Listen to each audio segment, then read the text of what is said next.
Dubai வந்த புதுசில அரிசி பருப்புலாம் Lulu நெஸ்டோல KG பேக்கெட்ஸில தாங்க வாங்கிட்டு இருந்தேன். அப்புறம் தாங்க எனக்கு இந்த மாரி கடையெல்லாம் கூட இருக்குன்னு தெரிஞ்சுது.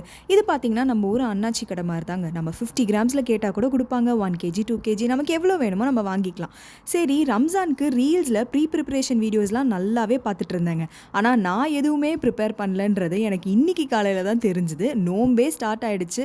ஸோ ஃபர்ஸ்ட்டு நோம்பையும் நல்லபடியா வச்சுட்டு, அதுக்கப்புறம் நோம்பு கஞ்சி வடைக்கு தேவையான இன்கிரீடியன்ட்லாம் வாங்க போனோம்ல. அதுக்கு தான் இந்த கடைக்கு வந்திருந்தேன். எல்லாமே வாங்கிட்டேன். அப்புறம் லெமன் வாங்கிட்டு சூப்பர் மார்க்கெட்ல அங்க நன்னாரி சர்பத் இருக்கான்னு ரொம்ப நேரமா தேடிட்டு இருந்தேன். என் கண்ணுக்கு அது படவே இல்லங்க. ஒருவேளை நோம்பு வச்சனால கண்ணு தெரியாம போயிடுச்சோ பசி மயக்கத்துல அப்படின்னு சொல்லிட்டு கொஞ்ச நேரம் சுத்தி பார்த்துட்டு அதுக்கப்புறம் நான் வீட்டுக்கு வந்துட்டேன். வந்துட்டு அங்க வாங்கிட்டு வந்த திங்ஸ் எல்லாம் செக்ரிகேட் பண்ணி வச்சுட்டுருந்தேன். மார்னிங் கடைக்கு கிளம்புறதுக்கு முன்னாடியே இஞ்சி பூண்டெல்லாம் உரிச்சு வச்சுட்டு தாங்க போயிருந்தேன். ஸோ வந்தோடனே மிக்ஸியில அத ஒரு பக்கமா போட்டு அரைச்சு அத பேஸ்ட் ஆக்கி பாக்ஸுல போட்டு ஸ்டோர் பண்ணி வச்சாச்சுங்க. நான் கடைக்கு போயிட்டு வந்துட்டு எனக்கு ஷாக்கிங்கா ஒரு நியூஸ் இருந்துச்சுன்னா, அது வந்து இந்த பாதாம் பிசினோட ரேட்டு தாங்க.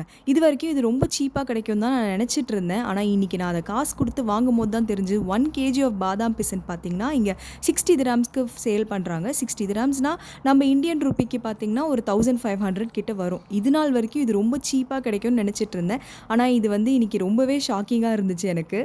ஸோ ஃபர்ஸ்ட் இஃப்தாருக்கு நான் என்னெல்லாம் குக் பண்ணேன்றதை நான் நாளைக்கு வீடியோவில் சொல்கிறேங்க. ஸோ இந்த மாதிரி நிறையா வீடியோஸ் துபாயிலேருந்து பார்க்குறதுக்கு நம்ம சேனலை மறக்காமல் சப்ஸ்கிரைப் அண்ட் ஃபாலோ பண்ணிக்கோங்க.